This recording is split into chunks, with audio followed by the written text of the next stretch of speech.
Israel had turned the canal's east bank into the most formidable defensive barrier in the world. They called it the Barlev line, and part of it still stands today.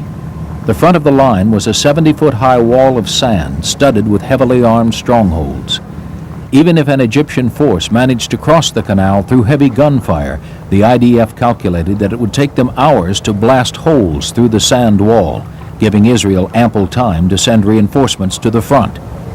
Clearly, attacking the Barlev line was suicide, but on October 6, 1973, Egypt launched just such an attack. It was a great night. The evening, about after midnight with 30 minutes, we met all the commanders, shook hands, kissed each other, and we gave a holy swear that we will do all our best to win, because we have no choice. We have to win or to die, nothing else.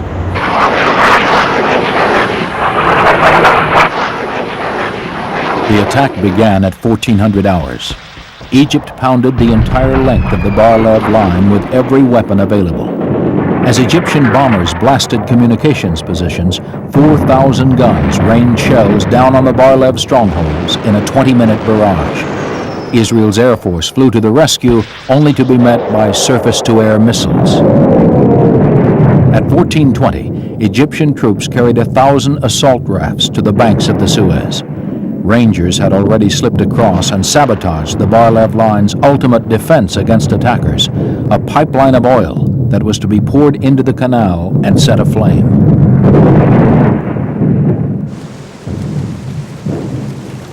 The first wave of attackers carried anti-tank weapons, bridge-laying equipment, and high-pressure water pumps.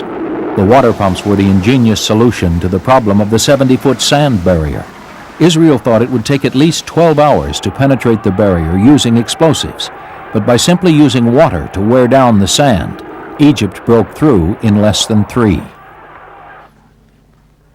The water hoses opened large gaps in the sand barrier.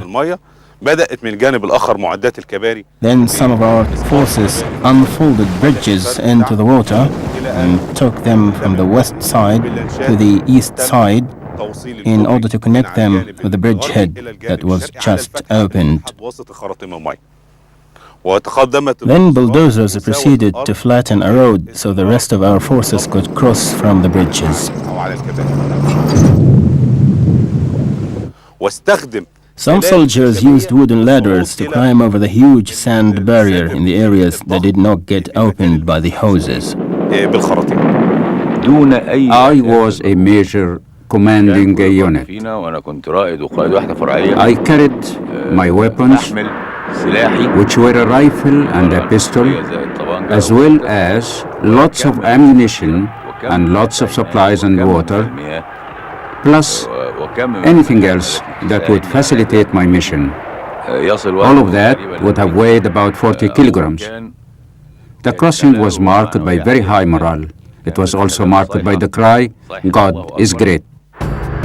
Israel had built 33 fortified outposts along the Barlev line, each about 6 miles apart. Only 16 were operational on the day of the attack.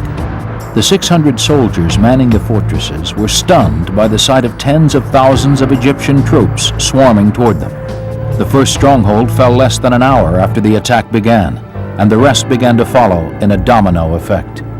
For the IDF, it was almost inconceivable. Arab soldiers, never considered worthy opponents, had taken them by surprise.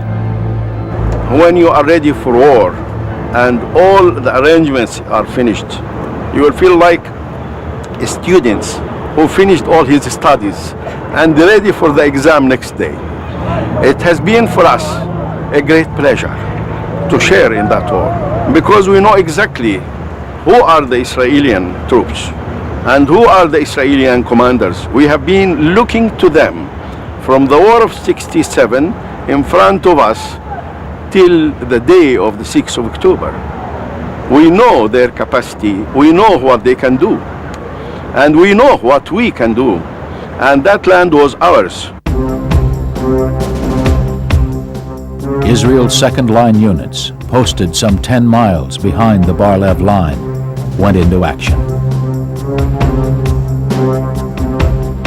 Tanks were sent to the front without infantry or air support, breaking one of the cardinal rules of armored warfare. They paid the price. Charging IDF tanks were ambushed by Egyptian soldiers carrying wire-guided Sagar missiles and handheld RPG-7s. IDF losses were heavy. A crucial advance in technology had given Egyptian foot soldiers the edge over the IDF Armored Corps, which was far better at fighting other tanks than men lying in ambush.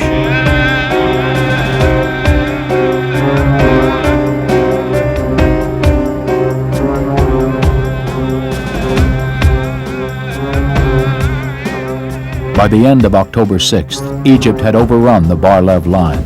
14 Israeli strongholds had been captured. 5 bridges and 10 decoys now linked the east and west banks of the Suez Canal. 5 infantry divisions, roughly 80,000 men, had crossed over to the Sinai, with 208 killed, a death toll much lower than the Egyptians had expected. Behind the front lines, Israel's general staff was in a state of near panic. Reserve units were being hastily mustered together, and battalions in the rear were rushed to the front. Many senior commanders refused to accept the severity of the situation. They simply could not believe that Egypt was capable of launching a successful attack. The men who went to the front discovered the truth. The worst thing I experienced was our division's deputy commander telling me, Asaf Yaguri, your battalion is the first battalion to reach the canal out of the reserve battalions. Today, we have got 4 working tanks between the Suez Canal and Tel Aviv. This means that on the northern axis, there are no armored forces but yours. Then, I met a group of 4 armored men standing in tank hatches, blackened by soot, embarrassed and beaten. And what they said to me was, we are refugees from the strongholds. God save your souls in the hell you are going to.